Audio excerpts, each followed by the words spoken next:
Bonjour à tous, aujourd'hui je vais vous parler de la priorité des opérations dans les calculs. Pour la priorité des opérations, vous connaissez certainement PEMDAS, qui permet de connaître les 4 étapes prioritaires.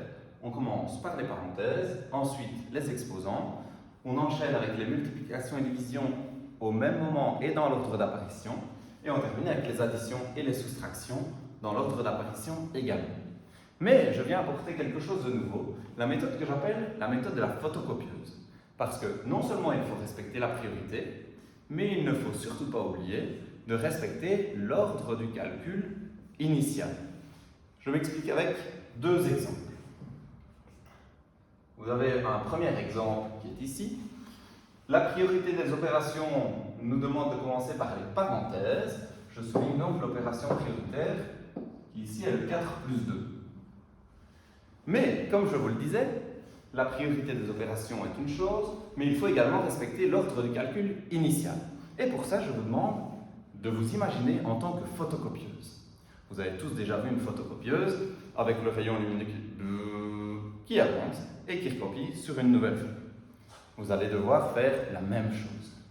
Prenez-vous pour une photocopieuse et imaginez votre rayon lumineux.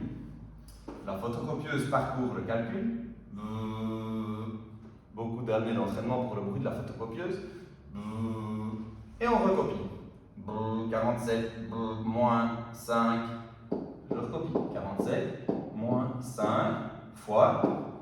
Et attention, la photocopieuse doit être intelligente. C'est-à-dire que quand la photocopieuse arrive à une partie soulignée, la photocopieuse effectue le calcul pour vous. Donc, on a déjà recopié tout ça. On arrive à une partie soulignée, dont le résultat est 6. Même chose à l'étape suivante, on souligne l'opération prioritaire. Après les parenthèses, je passe aux exposants, mais comme il n'y a pas d'exposants, je passe aux multiplications et divisions. Je vois une multiplication, je la souligne. Je sors ma photocopieuse intelligente, on recopie, jusqu'à arriver à une opération prioritaire. 47, moins 5 fois 6, l'opération est soulignée, donc la photocopieuse intelligente nous écrit 30 à la place.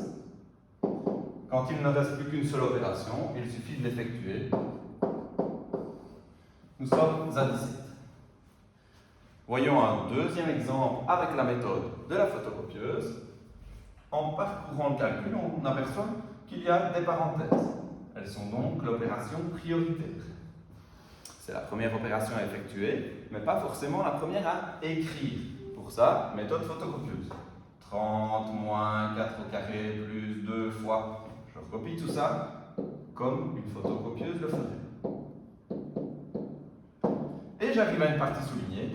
Ma photocopieuse étant intelligente, elle me donne le résultat qui est 4. Les parenthèses c'est fait, on passe aux exposants. Et il y en a. Photocopieuse intelligente, 30 moins 16 plus 2 fois 4. J'écris donc dans le même ordre que le calcul initial toutes ces opérations.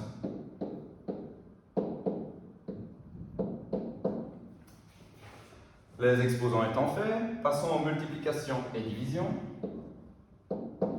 Et à la photocopieuse intelligente, 30 moins 16 plus 8. Attention, petite précision pour la 4e étape, comme c'était le cas d'ailleurs pour la 3e, addition et soustraction se font au même moment, mais dans l'ordre d'apparition.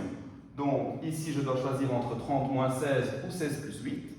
Le 30 moins 16 apparaissant avant le 16 plus 8, je vais commencer par le 30 moins 16. J'obtiens donc photocopieuse intelligente qui me fait les calculs soulignés. 14 plus 8, il ne me reste plus qu'une seule opération, 14 plus 8, 22.